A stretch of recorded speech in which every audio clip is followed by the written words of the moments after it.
evening. Welcome to our home. When I was a child, my grandmother would sit in this rocking chair and we would gather for the 5 nights before Christmas Eve to read one stave of the Christmas Carol at a time. It's a family tradition that we continued up until almost the day of her death. So join us now as we follow Ebenezer Scrooge's travels with the ghosts of Christmas past, present, and future. A Christmas Carol by Charles Dickens.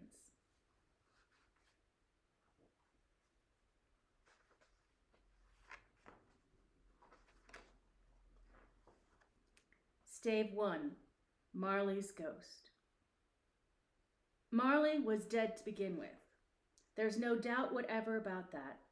The register of his burial was signed by the clergyman, the clerk, the undertaker, and the chief mourner.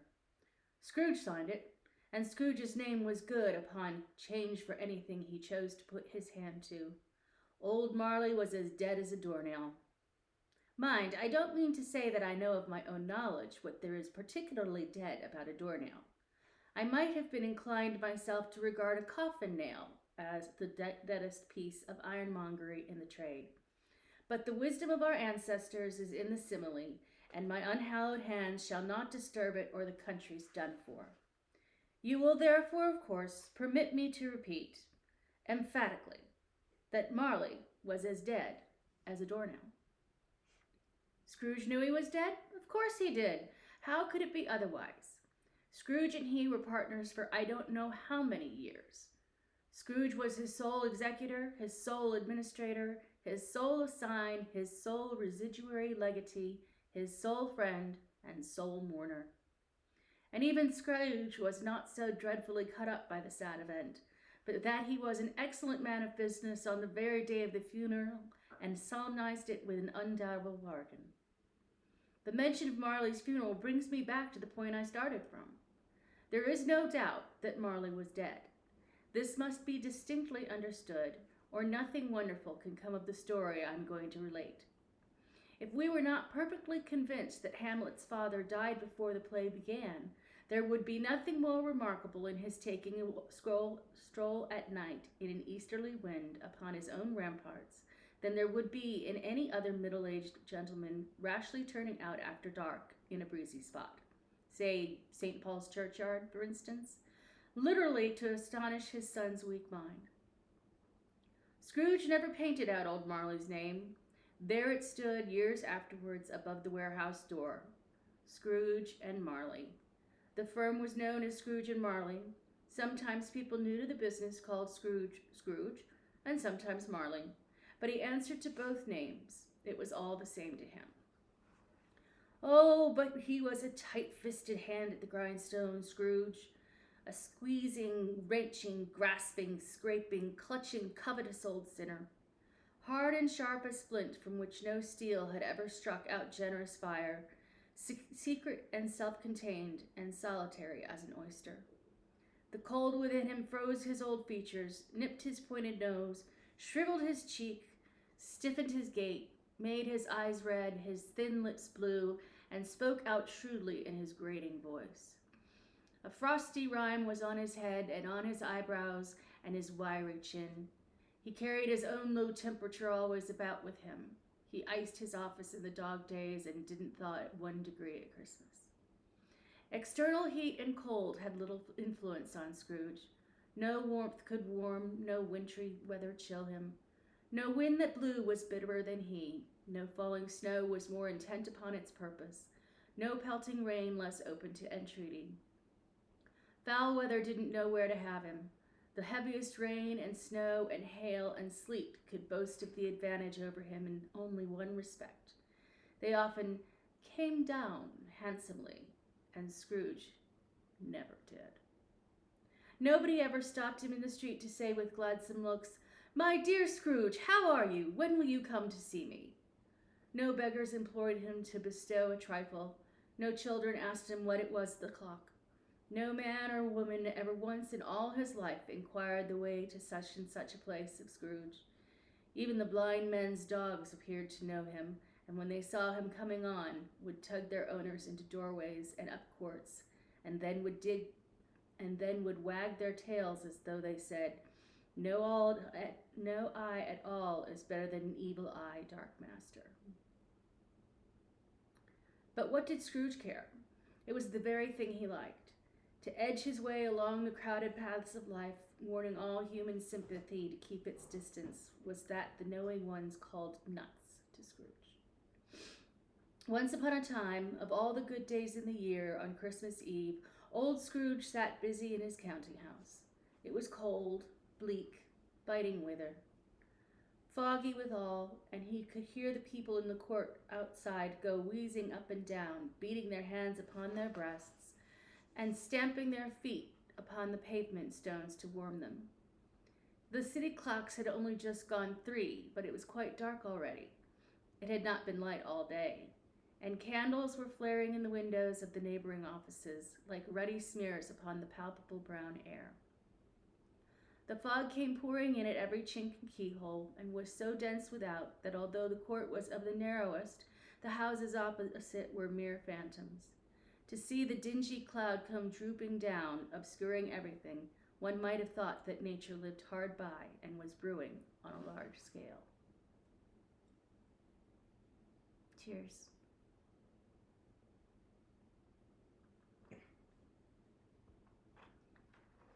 The door of Scrooge's counting house was open, that he might keep his eye upon his clerk, who in a dismal little cell beyond, a sort of tank, was copying letters. Scrooge had a very small fire, but the clerk's fire was so very much smaller that it looked like one coal. But he couldn't replenish it, for Scrooge kept the coal box in his own room. And so surely as the clerk came in with the shovel, the master predicted that it would be necessary for them to part. Wherefore the clerk put on his white comforter and tried to comfort himself at the candle, in which effort, not being a man of strong imagination, he failed. "A Merry Christmas, Uncle! God save you!" cried a cheerful voice. It was the voice of Scrooge's nephew, who came upon him so quickly that this was the first intimation he had of his approach. "Bah!" said Scrooge. "Humbug!" He had so heated himself with rapid walking in the fog and frost, this nephew of Scrooge's, that he was all in a glow. His face was ruddy and handsome, his eyes sparkled, and his breath smoked again. "Christmas, a humbug, Uncle! You don't mean that, I'm sure." "I do," said Scrooge. "Merry Christmas! What right have you to be merry?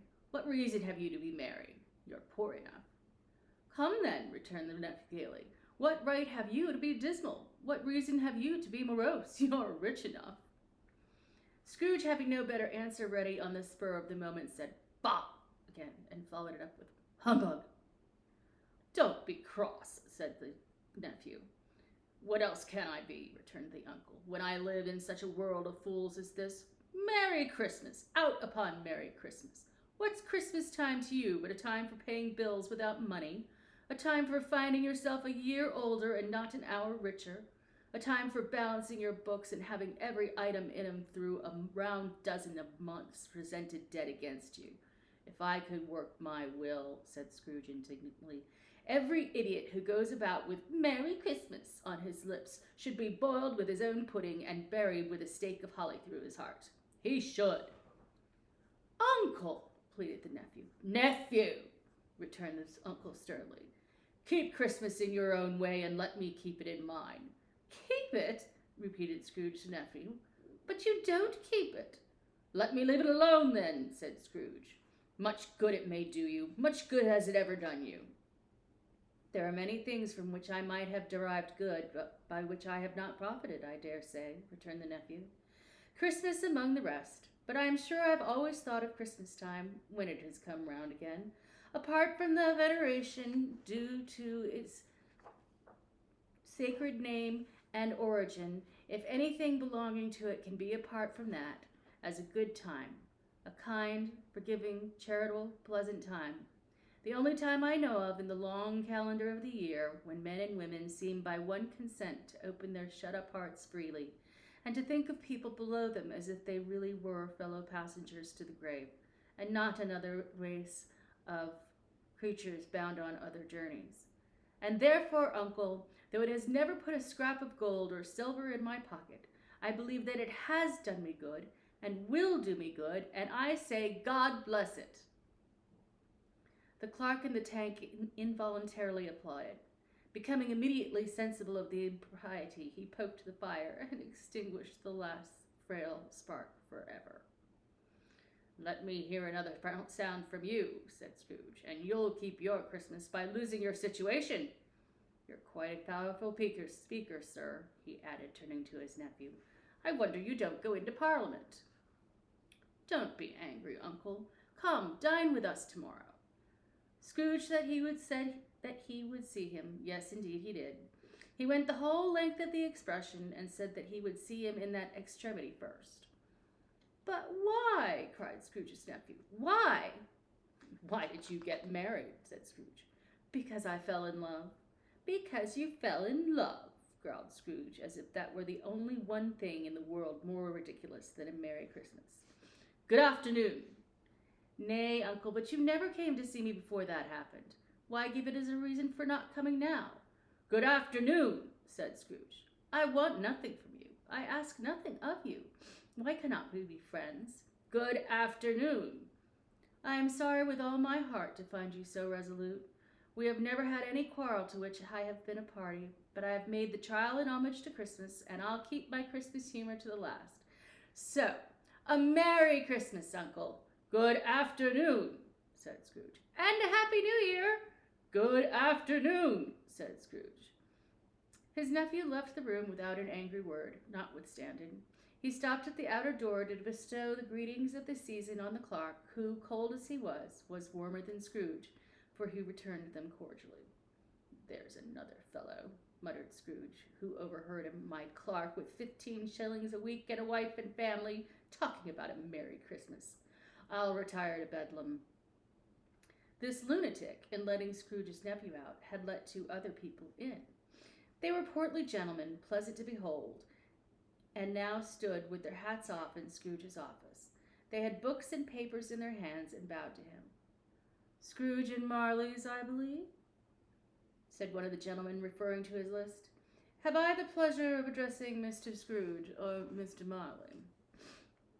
"Mr. Marley has been dead these 7 years," Scrooge replied. "He died 7 years ago this very night." "We have no doubt his liberality is well represented by his surviving partner," said the gentleman, presenting his credentials.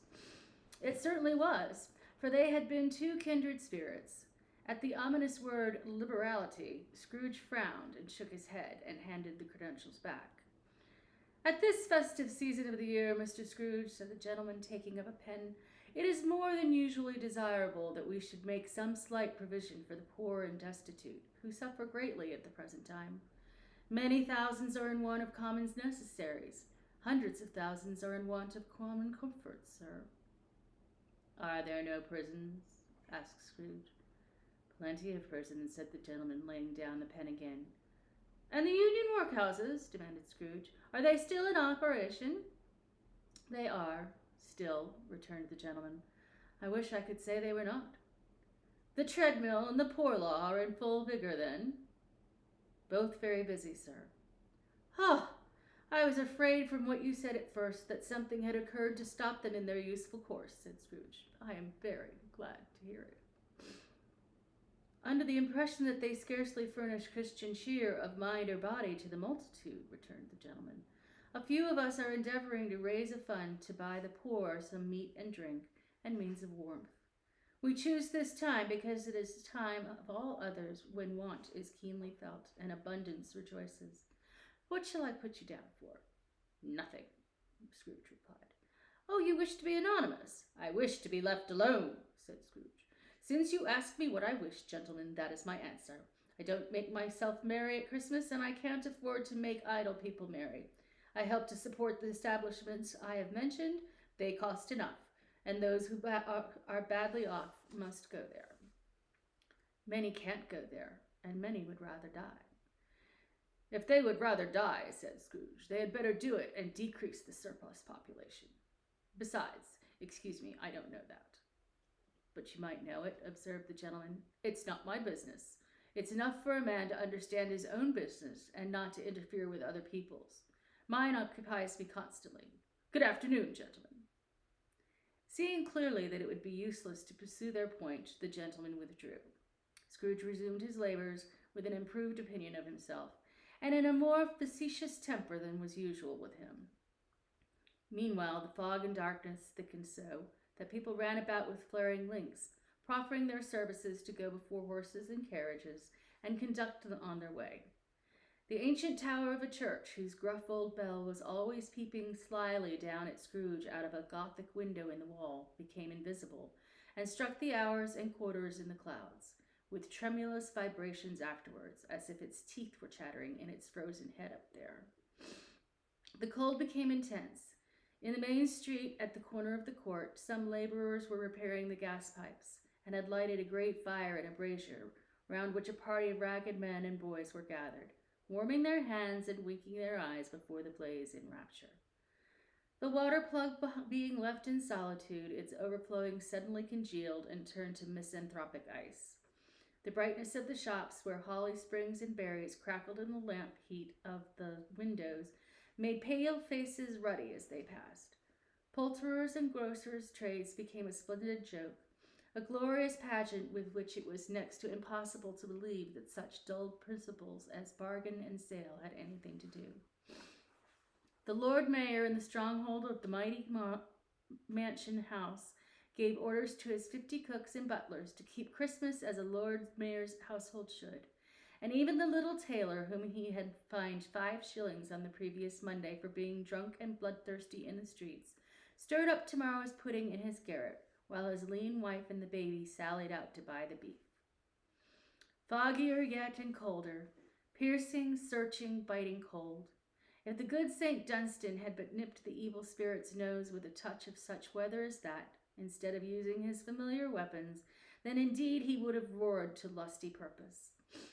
The owner of one scant young nose, gnawed and mumbled by the hungry cold as bones are gnawed by dogs, stooped down at Scrooge's keyhole to regale him with a Christmas carol. But at the first sound of "God bless ye, merry gentlemen, let nothing you dismay," Scrooge seized the ruler with such energy of action that the singer fled in terror, leaving the keyhole to the fog and even more congenital frost.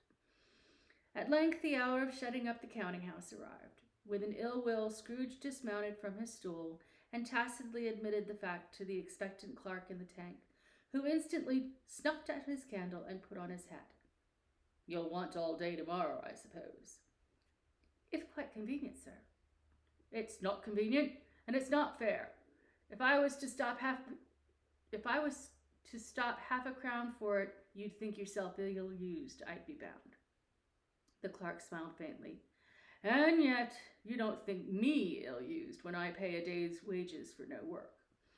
The clerk observed that it was only once a year. "A poor excuse for picking a man's pocket every 25th of December," said Scrooge, buttoning his greatcoat to the chin. "But I suppose you must have the whole day. Be here all the earlier next morning." The clerk promised that he would, and Scrooge walked out with a growl.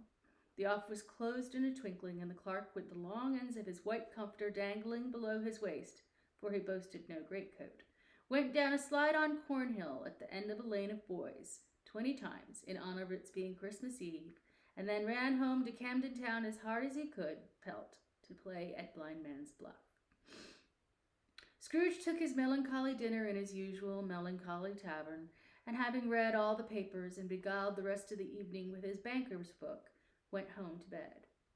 He lived in chambers which had once belonged to his deceased partner.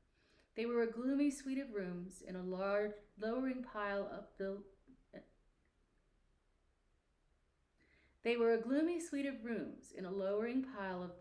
up a yard where it had so little business to be that one could scarcely help fancying it must have burned through when it was a young house playing at hide-and-seek with other houses, and have forgotten the way out again.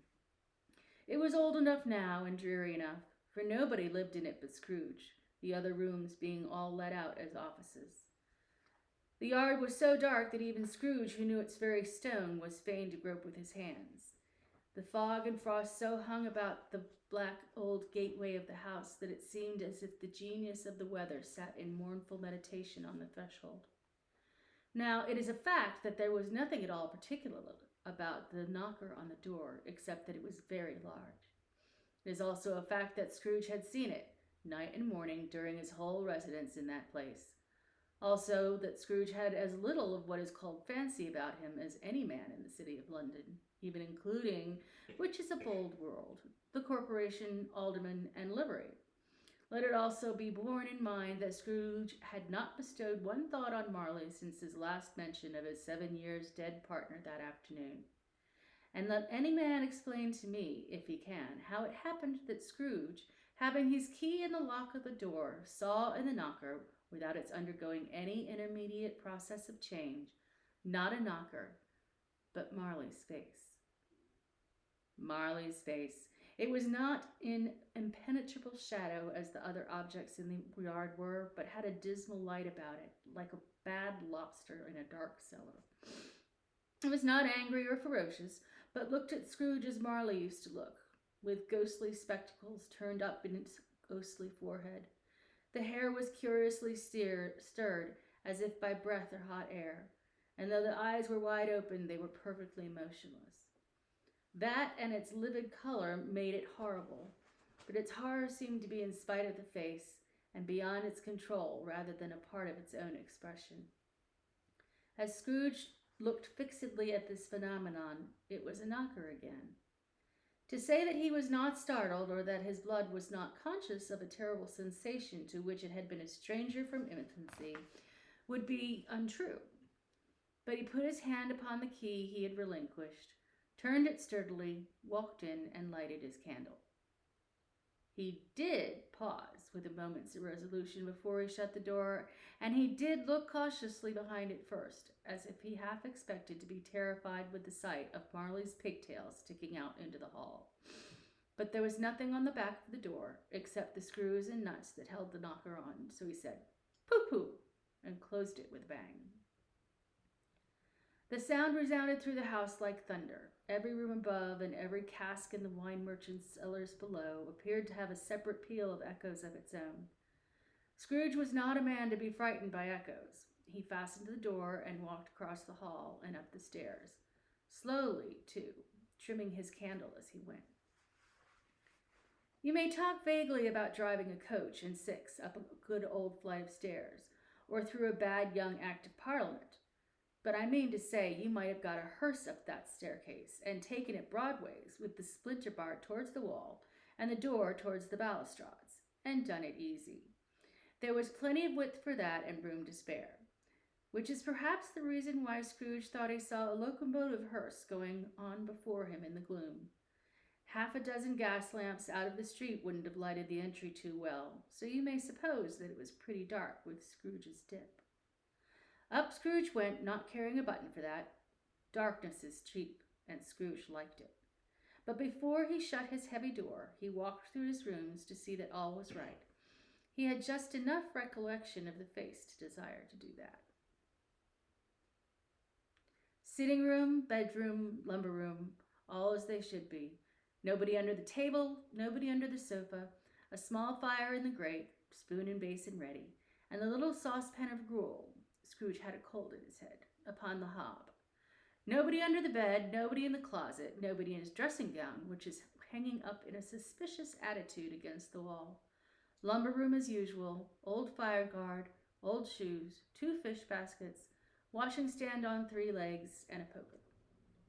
Quite satisfied, he closed his door and locked himself in. Double locked himself in, which was not his custom. Thus secured against surprise, he took off his cravat, put on his dressing gown and slippers and his nightcap, and sat down before the fire to take his gruel. It was a very low fire indeed, nothing on such a bitter night. He was obliged to sit close to it and brood over it before he could extract the least sensation of warmth from such a handful of fuel.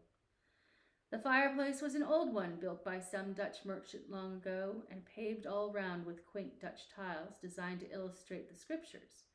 There were Cains and Abels, Pharaoh's daughters, queens of Sheba, angelic messengers descending through the air on clouds like featherbeds, Abraham's, Belshazzar's, apostles putting off to sea in butterboats, hundreds of figures to attract his thoughts.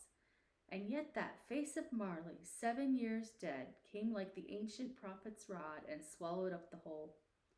If each smooth tile had been a blank at first, with power to shape some picture on its surface from the disjointed fragments of his thoughts, there would have been a copy of old Marley's head on every one.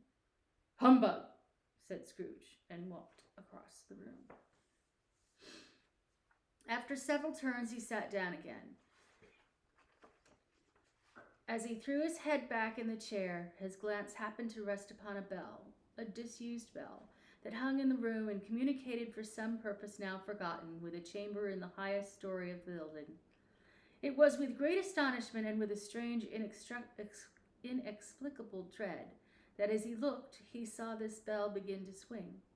It swung so softly in the outset that it scarcely made a sound, but soon it rang out loudly, and so did every bell in the house. This might have lasted half a minute or a minute, but it seemed an hour. The bells ceased as they had begun together. They were succeeded by a clanking noise deep down below, if some person were dragging a heavy chain over the casks in the wine merchant's cellar. Scrooge then remembered to have heard that ghosts in haunted houses were described as dragging chains. The cellar door flew open with a booming sound, and then he heard the noise much louder on the floors below, then coming up the stairs, then coming straight towards his door. "It's still humbug," said Scrooge. "I won't believe it." His color changed, though, when, without a pause, it came on through the heavy door and passed into the room before his eyes. Upon its coming in, the dying flame leaped up as though it cried, "I know him! Marley's ghost!" and fell again. The same face, the very same. Marley in his pigtail, usual waistcoat, tights, and boots, the tassels on the latter bristling like his pigtail, and his coat skirts and the hair upon his head. The chain he drew was clasped about his middle. It was long and wound about him like a tail, and it was made, for Scrooge observed it closely, of cash boxes, keys, padlocks, ledgers, deeds, and heavy purses wrought in steel. His body was transparent, so that Scrooge, observing him and looking through his waistcoat, could see the 2 buttons on his coat behind. Scrooge had often heard it said that Marley had no bowels, but he had never believed it until now. No, nor did he believe it even now. Though he looked the phantom through and through and saw it standing before him, though he felt the chilling influence of its death-cold eyes and marked the very texture of the folded kerchief bound about its head and chin, which wrapper he had not observed before, he was still incredulous and fought against his senses. "How now?" said Scrooge, caustic and cold as ever. "What do you want with me?" "Much," Marley's voice, no doubt about it. "Who are you?" "Ask me who I was." "Who were you, then?" said Scrooge, raising his voice. "You're particular for a shade." He was going to say "to a shade," but submitted this as more appropriate. "In life I was your partner, Jacob Marley." Can you sit down?" asked Scrooge, looking doubtfully at him. "I can." "Do it, then." Scrooge asked the question because he didn't know whether a ghost so transparent might find himself in a condition to take a chair, and felt that in the event of its being impossible, it might involve the necessity of an embarrassing explanation. But the ghost sat down on the opposite side of the fireplace as if he were quite used to it. "You don't believe in me," observed the ghost. "I don't," said Scrooge. "What evidence would you have of my reality beyond that of your senses?" "I don't know," said Scrooge. "Why do you doubt your senses?" "Because," said Scrooge, "a little thing affects them. A slight disorder of the stomach makes them cheats.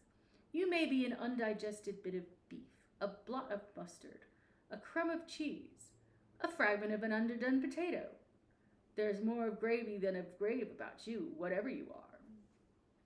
Scrooge was not much in the habit of cracking jokes, nor did he feel to his heart by any means waggish then.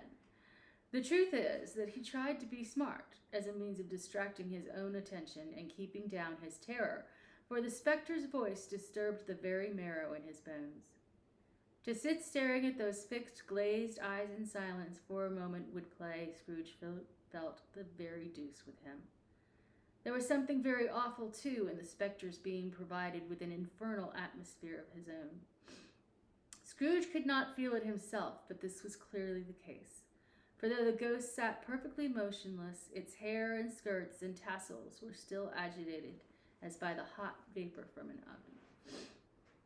"You see this toothpick?" said Scrooge, returning quickly to the charge for the reason just assigned, and wishing, though it were only for a second, to divert the vision's stony gaze from himself. "I do," replied the ghost. "You are not looking at it, but I see it, notwithstanding. Well, I have but to swallow this and be for the rest of my days persecuted by a legion of goblins, all of my own creation. Humbug, I tell you, humbug!"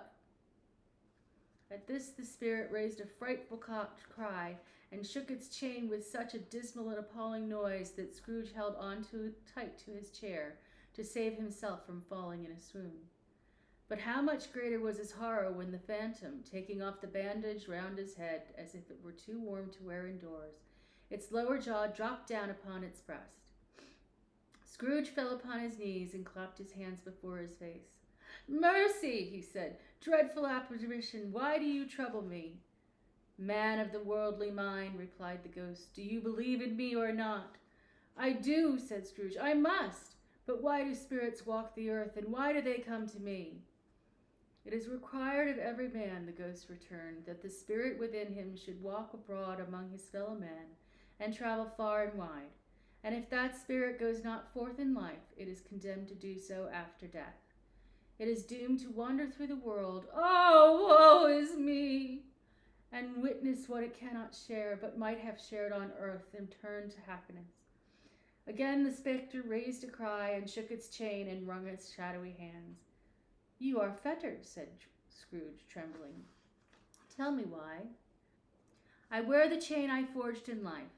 I made it link by link and yard by yard. I girded it on of my own free will, and of my own free will I wore it. Is its pattern strange to you?" Scrooge trembled more and more. "Or would you know," pursued the ghost, "the weight and length of the strong coil you bear yourself? It was full as heavy and as long as this 7 Christmas Eves ago. You have labored on it since. It is a ponderous chain." Scrooge glanced around him on the floor in the expectation of finding himself surrounded by some 50 or 60 fathoms of iron cable, but he could see nothing. "Jacob," he said imploringly, "old Jacob Marley, tell me more. Speak comfort to me, Jacob." "I have none to give," the ghost replied. "It comes from other regions, Ebenezer Scrooge, and it is conveyed by other ministers to other kinds of men. Nor can I tell you what I would. A very little more is all permitted to me. I cannot rest, I cannot stay, I cannot linger anywhere. My spirit never walked beyond our counting house. Mark me! In life, my spirit never roved beyond the narrow limits of our money-changing hole, and weary journeys lie before me." It was a habit with Scrooge, whenever he became thoughtful, to put his hands in his breeches pockets. Pondering on what the ghost had said, he did so now, but without lifting up his eyes or getting off his knees. "You must have been very slow about it, Jacob," Scrooge observed in a businesslike manner, though with humility and deference. "Slow," the ghost repeated. 7 years dead," mused Scrooge, "and traveling all the time?" "The whole time," said the ghost. "No rest, no peace, incessant torture of remorse." "You travel fast?" said Scrooge. "On the wings of the wind." "You might have got over a great quantity of ground in 7 years." The ghost, on hearing this, set up another cry and clanked its chain so hideously in the dead silence of the night that the ward could have been justified in indicting it for a nuisance. "Oh, captive, bound in double iron," cried the phantom, "not to know the ages of its incessant labor by immortal creatures, for this earth must pass into eternity before the good of which it is susceptible is all developed. Not to know that any Christian spirit working kindly in its little sphere, wherever it may be, will find its mortal life too short for its vast means of usefulness. Not to know that no space of regret can make amends for one's life's opportunities missed. Yet such was I, oh, such was I. But you were always a good man of business, Jacob, faltered Scrooge, who now began to apply this to himself. Business, cried the ghost, wringing its hands again. Mankind was my business. The common welfare was my business. Charity, mercy, forbearance, and benevolence were all my business. The dealings of my trade were but a drop of water in the comprehensive ocean of my business. It held up its chain at arm's length, as if that were the cause of all its unavailing grief, and flung it heavily upon the ground again. At this time of the rolling year, the spectre said, I suffer most. Why did I walk through crowds of fellow beings with my eyes turned down, and never raise them to that blessed star which led the wise man to a poor abode? Were there no poor homes to which its light would have conducted me? Scrooge was very much dismayed to hear the spectre going on at this rate, and began to quake exceedingly. Hear me, cried the ghost. My time is nearly gone. I will, said Scrooge, but don't be hard upon me. Don't be flower, Jacob. Pray. How is it that I appear before you in a shape that you can see? I may not tell. I have sat invisible beside you many and many a day. It was not an agreeable idea. Scrooge shivered and wiped the perspiration from his brow. That is no light part of my penance, pursued the ghost. I am here tonight to warn you that you have yet a chance and hope of escaping my fate, a chance and hope of my procuring, Ebenezer. You are always a good friend to me, said Scrooge. Thank you. You will be haunted, resumed the ghost, by 3 spirits. Scrooge's countenance fell almost as low as the ghost's had done. Is that the chance and hope you mentioned, Jacob? He demanded in a faltering voice. It is. I think I'd rather not, said Scrooge. Without their visits, said the ghost, you cannot hope to shun the path I tread. Expect the first tomorrow when the bell tolls 1. Couldn't I take them all at once and have it over, Jacob? Expect the second on the next night at the same hour. The third upon the next night when the last stroke of 12 has ceased to vibrate. Look to see me no more, and look that for your own sake you remember what has passed between us. When it had said these words, the spectre took its wrapper from the table and bound it round its head as before. Scrooge knew this by the smart sound its teeth made when the jaws were brought together by the bandage. He ventured to raise his eyes again and found his supernatural visitor confronting him in an erect attitude with its chain wound over and about its arm. The apparition walked backward from him, and every step it took, the window raised itself a little, so that when the spectre reached it, it was wide open. It beckoned Scrooge to approach, which he did. When they were within 2 paces of each other, Marley's ghost held up its hand, warning him to come no nearer. Scrooge stopped, not so much in obedience as in surprise and fear, for on the raising of the hand he became sensible of confused noises in the air, incoherent sounds of lamentation and regret, wailings inexpressibly sorrowful and self-accusatory. The spectre, after listening for a moment, joined in the mournful dirge and floated out upon the bleak, dark night. Scrooge followed to the window, desperate in his curiosity. He looked out. The air was filled with phantoms, wandering hither and thither in restless haste, and moaning as they went. Every one of them wore chains like Marley's ghost. Some few, they might be guilty governments, were linked together. None were free. Many had been personally known to Scrooge in their lives. He had been quite familiar with one old ghost in a white waistcoat with a monstrous iron safe attached to its ankle, who cried piteously at being unable to assist a wretched woman with an infant whom it saw below upon a doorstep. The misery with them all was clearly that they sought to interfere for good in human matters and had lost the power forever. Whether these creatures faded into mist or mist enshrouded them, he could not tell. But they and their spirit voices faded together, and the night became as it had been when he walked home. Scrooge closed the window and examined the door by which the ghost had entered. It was double-locked, as he had locked it with his own hands, and the bolts were undisturbed. He tried to say humbug, but stopped at the first syllable. And being from the emotions he had undergone, or the fatigues of the day, or his glimpse of the invisible world, or the dull conversation with the ghost, or the lateness of the hour, much in need of repose, went straight to bed without undressing, and fell asleep upon the instant.